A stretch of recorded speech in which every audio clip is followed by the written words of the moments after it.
Welcome back. We safely navigated the first state highlights, I think, right? But we still got to get through the state of Maryland. And Jeff and Trey, I think it's only fair that we start with the city rivalry, right? Why not? Yeah. Yeah, and one of the best games that we saw all week. We're talking about Bennett and Parkside going at it yesterday. Ram fam in the house, and for good reason, holiday-themed sweaters, and they were looking great. And this was a great game. First quarter, Jarrell Spates nails a corner triple.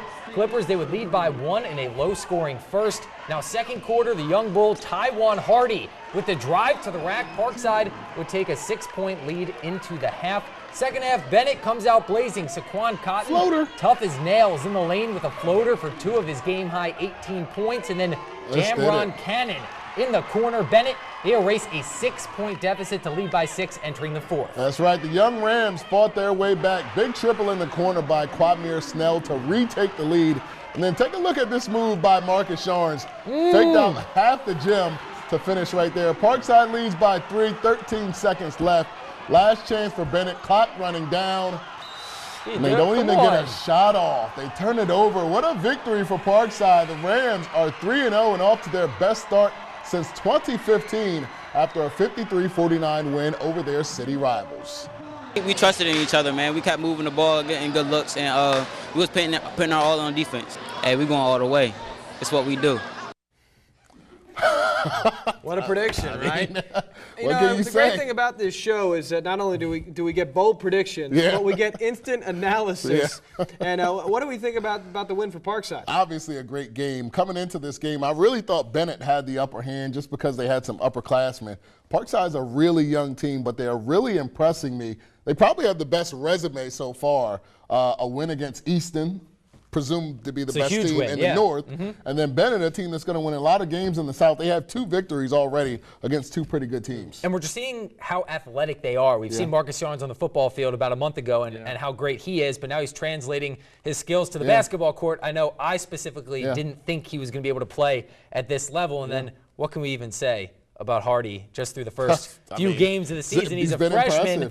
His vertical, I don't even know what it's measured at. We're going to have to find out. But this Parkside team, extremely young, and we have a lot more games to get to as well for Maryland. So for those, let's send it back over to Jonah. Thanks, Jeff. We'll start back on Tuesday with the game that had everyone in the area coming out if they weren't at Parkside and Bennett. Chris Field visiting Salisbury and Y-High. Billed as the game of the year, this one lived up to the hype. Early on, Dorian Stevens driving, finding Dominic Bailey inside. And then next possession, Steven pulls up. I think for that one's maybe from Bennett or the Civic Center. Y-High would lead by 13 at the half. Second half, Crabbers, they get going. Ryan Waters from the elbow from distance. And then next time down, Justin Cohen, the big man who I think gets bigger every single game, steps into one from 3. 13-2 run for Chris Field to tie things up.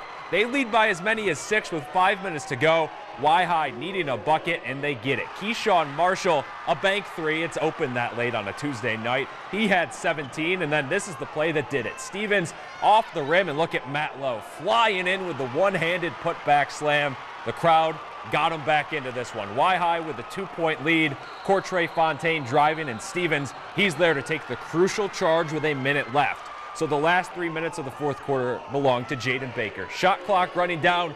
Baker, dagger. That would do it. He does the whole Jarrell dance from Fortnite. 71-64 for Y-High. They take it over Chris Field.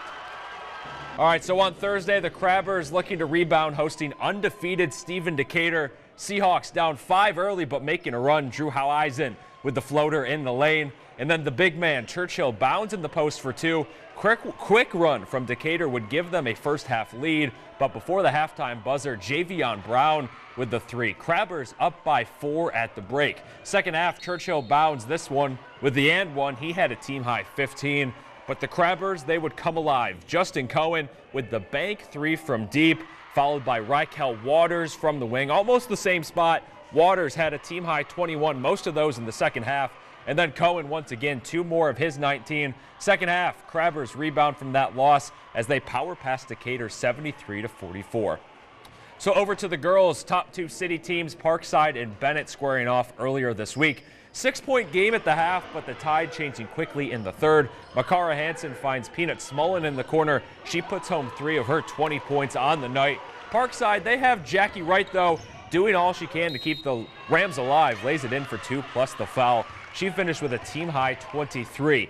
In the end, too much from the defending Bayside champs, Diarra Childress, all alone in the right corner, and she nails the triple.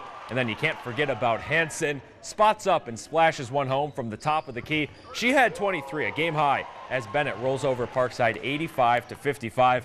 For more scores from around the Bayside, we'll send it over back to the desk. Thanks, Jonah. And probably the biggest surprise here, Mardella getting their first victory under new head coach Jermichael Mitchell. They beat Snow Hill in overtime yesterday. And how about Cambridge knocking off Pocomoke? Pocomoke now 0-3 on the season. Now we had a close one here. Queen Anne's 1-point victory over Kent County and Kent Island.